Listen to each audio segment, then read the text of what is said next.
छोटा चार धाम या चार धाम हिंदू धर्म के हिमालय पर्वतों में स्थित पवित्रतम तीर्थ परिपथों में से एक है।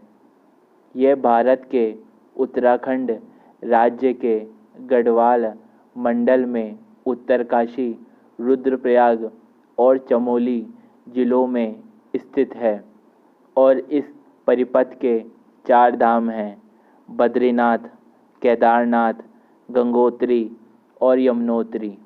इनमें से बद्रीनाथ धाम भारत के चार धामों का भी उत्तरी धाम है।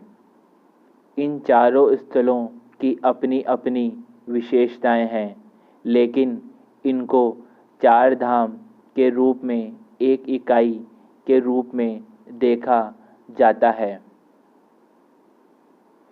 चार धाम यात्रा की उत्पत्ति के संबंध में कोई निश्चित मान्यता या साक्ष्य उपलब्ध नहीं है, लेकिन चार धाम भारत के चार धार्मिक स्थलों का एक समूह है। यह पवित्र परिधि के अंतर्गत भारत के चार दिशाओं के महत्वपूर्ण मंदिर आते हैं। इसके अलावा हिमालय पर स्थित छोटा चार धाम मंदिरों में भी बद्रीनाथ ज़्यादा महत्व वाला और लोकप्रिय है। इस छोटे चार धाम में बद्रीनाथ के अलावा यमुनोत्री एवं गंगोत्री शामिल है। यह चारों धाम हिंदू धर्म में अपना अलग और महत्वपूर्ण स्थान रखते हैं।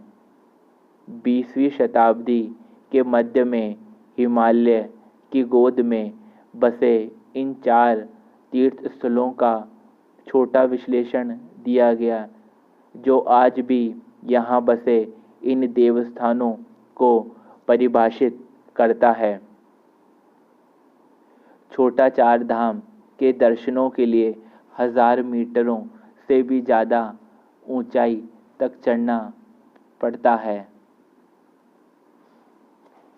भारतीय धर्म ग्रंथों के अनुसार यमुनोत्री, गंगोत्री, केदारनाथ और बद्रीनाथ हिंदुओं के सबसे पवित्र स्थान हैं। इनको चार धाम के नाम से भी जाना जाता है। धर्म ग्रंथों में कहा गया है कि जो पुण्य आत्मा यहाँ का दर्शन करने में सफल होते हैं, उनका न केवल इस जन्म का पाप धुल जाता है, वरन वे जीवन मरण के बंधन से भी मुक्त हो जाते हैं। इस स्थान के संबंध में यह भी कहा जाता है कि यह वही स्थल है जहाँ पृथ्वी और स्वर्ग एकाकार होते हैं। तीर्थयात्री इस यात्रा के दौरान सबसे पहले यमुनोत्री और गंगोत्री का दर्शन करते हैं। यहाँ से पवित्र जल लेकर श्रद्धालु केदारेश्वर पर जल अभिषेक करते हैं। दोस्तों, उत्तराखंड के चारों धामों में सबसे पहले नंबर पर है यमुनोत्री धाम। बांदर पूंछ के पश्चिमी छोर पर पवित्र यमुनोत्री का मंदिर स्थित है। परंपरागत रूप से यमुनोत्री चार धाम यात्रा का पहला पड़ाव है। जानकी चट्टी से 6 किलोमीटर की चढ़ाई करने के बाद यमुनोत्री पहुंचा जा सकता है। यहाँ पर स्थित यमुना मंदिर का निर्माण जयपुर की महारानी ने करवाया था। यह मंदिर 3291 मीटर के पश्चिमी किनारे पर स्थित है। पौराणिक कथा के अनुसार यमुना सूर्य की बेटी थी और यम उनका बेटा था। यही वजह है कि यम अपने बहन यमुना में श्रद्धापूर्वक स्नान किए हुए लोगों के साथ सख्ती नहीं बरतता है। यमुना का उद्गम स्थल यमुनोत्री से लगभग 1 किलोमीटर दूर की ऊंचाई पर स्थित यमुनोत्री ग्लेशियर है। यमुनोत्री मंदिर के समीप कई गर्म पानी के स्रोत हैं जो विभिन्न पुलों से होकर गुजरती है। इनमें से सूर्य कुंड प्रसिद्ध है। कहा जाता है कि अपनी बेटी को आशीर्वाद देने के लिए भगवान सूर्य ने गर्म जलधारा का रूप धारण किया। श्रद्धालु इसी कुंड में चावल और आलू कपड़े में बांधकर कुछ मिनट तक छोड़ देते हैं, जिससे यह पक जाता है। तीर्थयात्री पके हुए इन पदार्थों को प्रसाद स्वरूप घर ले आते हैं। सूर्य कुंड के नज़दीक ही एक शिला है जिसको दिव्य शिला के नाम से जाना जाता है। तीर्थयात्री यमुना जी की पूजा करने से पहले इस दिव्य शिला का पूजन करते हैं। यमुनोत्री धाम वह धाम है जहाँ भक्त अपनी 4 धामों में सबसे पहले जाते हैं। यह धाम देवी यमुना को समर्पित है, जो सूर्य की बेटी और यम की जुड़वा बहन थी। यह धाम यमुना नदी के तट पर स्थित है, जिसका उद्गम स्थल कालिंद पर्वत निकल रहा है। पौराणिक कथा के अनुसार एक बार भाई दूज के दिन यमराज ने देवी यमुना को वचन दिया कि कोई भी नदी में डुबकी लगाएगा उसे यमलोक नहीं ले जाया जाएगा और इस प्रकार उसे मोक्ष प्राप्त होगा। और शायद यही कारण है कि यमुनोत्री धाम 4 धामों में सबसे पहले आता है। लोगों का मानना है कि यमुनोत्री के पवित्र जल में स्नान करने से सभी पापों का नाश हो जाता है और असामयिक मौत से रक्षा होती है। कालीन में जगह दुर्गम हो जाने के कारण मंदिर के कपाट बंद कर दिए जाते हैं और देवी यमुना की मूर्ति प्रतीक चिन्ह को उत्तरकाशी के खरसाली गांव में लाया जाता है और अगले 6 महीने तक माता यमुनोत्री की प्रतिमा शनिदेव मंदिर में रखी जाती है। दोस्तों, उत्तराखंड के 4 धामों में दूसरे नंबर पर है गंगोत्री धाम। गंगोत्री समुद्र तल से 3140 फीट की ऊंचाई पर स्थित है। गंगोत्री से ही भागीरथी नदी निकलती है। गंगोत्री भारत के पवित्र और आध्यात्मिक रूप से महत्वपूर्ण नदी गंगा का उद्गम स्थल भी है। गंगोत्री में गंगा को भागीरथी के नाम से जाना जाता है। पौराणिक कथाओं के अनुसार राजा भगीरथ के नाम पर इस नदी का नाम भागीरथी रखा गया। कथाओं में यह भी कहा गया है कि राजा भगीरथ ने ही तपस्या करके गंगा को पृथ्वी पर लाए थे। गंगा नदी गोमुख से निकलती है।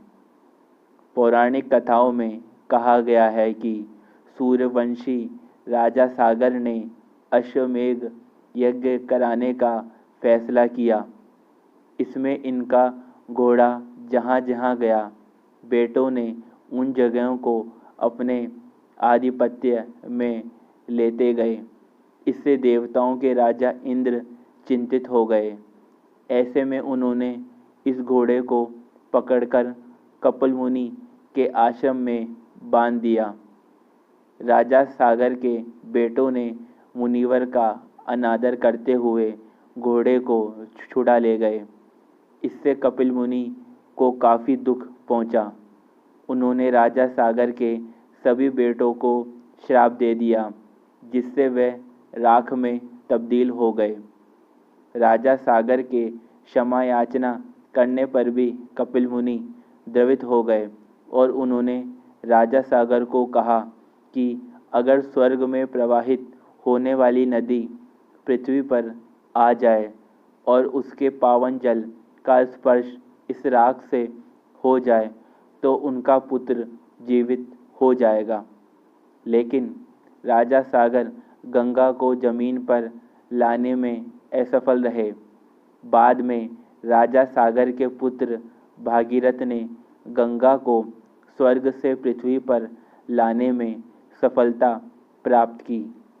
गंगा के तेज प्रवाह को नियंत्रित करने के लिए भागीरथ ने भगवान शिव से निवेदन किया।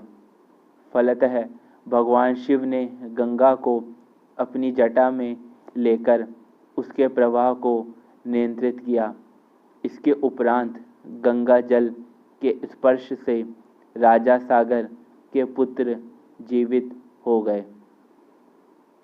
हिंदू धर्म में गंगोत्री को मोक्षदायिनी माना गया है। यही वजह है कि हिंदू धर्म के लोग चंद्र पंचांग के अनुसार अपने पूर्वजों का श्राद्ध और पिंडदान करते हैं। मंदिर में प्रार्थना और पूजा आदि करने के बाद श्रद्धालु भागीरथी नदी के किनारे बने घाटों पर स्नान आदि के लिए जाते हैं। तीर्थयात्री भागीरथी नदी के पवित्र जल को अपने साथ घर ले जाते हैं। इस जल को पवित्र माना जाता है तथा शुभ कार्यों में इसका प्रयोग किया जाता है। गंगोत्री से लिया गया जल केदारनाथ और रामेश्वरम के मंदिरों में भी अर्पित की जाती है। चार धाम यात्रा में अगला प्रमुख धाम गंगोत्री धाम है। यह मंदिर देवी गंगा को समर्पित है, जो उत्तराखंड के उत्तरकाशी जिले में भागीरथी नदी के तट पर स्थित है। गंगा नदी भारत की सबसे पवित्र और सबसे लंबी नदी है। गोमुख ग्लेशियर गंगा या भागीरथी नदी का वास्तविक स्रोत है, जो गंगोत्री मंदिर से 19 किलोमीटर की दूरी पर है। कहा जाता है कि गंगोत्री धाम वह स्थान है जहाँ देवी गंगा पहली बार भागीरथ द्वारा 1000 वर्षों की तपस्या के बाद स्वर्ग से उतरी थी। देवी गंगा धरती पर आने के लिए तैयार थी, लेकिन इसकी तीव्रता ऐसी थी कि पूरी पृथ्वी इसके पानी के नीचे डूब सकती थी। पृथ्वी को बचाने के लिए भगवान शिव ने गंगा नदी को अपनी जटा में धारण किया और गंगा नदी को धारा के रूप में पृथ्वी पर छोड़ा और भागीरथी नदी के नाम से जानी गई। अलकनंदा और भागीरथी नदी के संगम देवप्रयाग पर गंगा नदी को इसका नाम मिला। प्रत्येक वर्ष सर्दियों में गोवर्धन पूजा के शुभ अवसर पर गंगोत्री धाम के कपाट बंद कर दिए जाते हैं और मां गंगा की प्रतीक चिन्हों को गंगोत्री से हरसिल शहर के मुकवा गांव में लाई जाती है और अगले 6 महीने तक वहीं रहती है। दोस्तों, उत्तराखंड के 4 धामों में तीसरे नंबर पर है केदारनाथ धाम। जी हाँ, केदारनाथ समुद्र तल से 11,746 फीट की ऊंचाई पर स्थित है। यह मंदाकिनी नदी के उद्गम स्थल के समीप है। यमुनोत्री से केदारनाथ के ज्योतिर्लिंग पर जलाभिषेक को हिंदू धर्म में पवित्र माना जाता है। वायु पुराण के अनुसार भगवान विष्णु मानव जाति की भलाई के लिए पृथ्वी पर निवास करने आए। उन्होंने बद्रीनाथ में अपना पहला कदम रखा। इस जगह पर पहले भगवान शिव का निवास था, लेकिन उन्होंने नारायण के लिए इस स्थान का त्याग कर दिया और केदारनाथ में निवास करने लगे। इसलिए पंच केदार यात्रा में केदारनाथ को अहम स्थान प्राप्त है। साथ ही केदारनाथ त्याग की भावना को भी दर्शाता है। यह वही जगह है जहाँ आदि शंकराचार्य ने 32 वर्ष की आयु में समाधि में लीन हुए थे। इससे पहले उन्होंने वीरशैव को केदारनाथ का रावल नियुक्त किया था। वर्तमान में केदारनाथ मंदिर 337वें नंबर के रावल द्वारा ऊखीमठ, जहाँ जाड़ों में भगवान शिव को ले जाया जाता है, से संचालित हो रहा है। इसके अलावा गुप्त काशी के आसपास निवास करने वाले पंडित भी इसी मंदिर के कामकाज को देखते हैं। केदारनाथ मंदिर न केवल अध्यात्म के दृष्टिकोण से वर्ण स्थापत्य कला में भी अन्य मंदिरों से भिन्न है।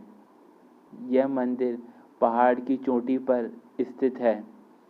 इसके निर्माण में भूरे रंग के बड़े पत्थरों का प्रयोग बहुतायत में किया गया है। इसकी छत लकड़ी की बनी हुई है, जिसके शिखर पर सोने का कलश रखा हुआ है। मंदिर के बाह्य द्वार पर पहरेदार के रूप में नंदी की विशालकाय मूर्ति बनी हुई है। चार धाम यात्रा में तीसरा प्रमुख धाम केदारनाथ धाम है। केदारनाथ धाम 12 ज्योतिर्लिंगों की सूची में है और पंच केदार में सबसे महत्वपूर्ण मंदिर है। यह धाम हिमालय की गोद में और मंदाकिनी नदी के तट पर स्थित है, जो 8वीं ईस्वी में आदि शंकराचार्य द्वारा निर्मित है।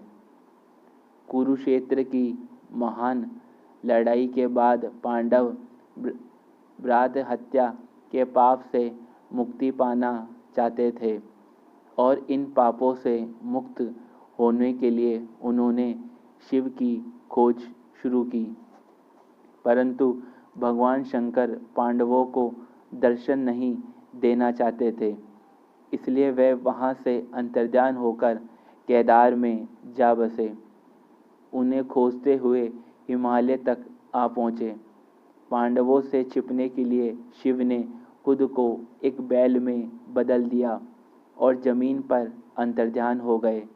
लेकिन भीम ने पहचान लिया कि यह बैल कोई और नहीं बल्कि शिव हैं और उन्होंने तुरंत बैल की पीठ का भाग पकड़ लिया। पकड़े जाने के डर से बैल जमीन में अंतर्ध्यान हो जाता है और 5 अलग अलग स्थानों पर फिर से दिखाई देता है। ऐसा माना जाता है कि जब भगवान शंकर बैल के रूप में अंतर्ध्यान हुए तो उनके धड़ से ऊपर का भाग काठमांडू में प्रकट हुआ। शिव की भुजाएं तुंगनाथ में, मुख रुद्रनाथ में, नाभि मधेश्वर में और जटा कल्पेश्वर में प्रकट हुई।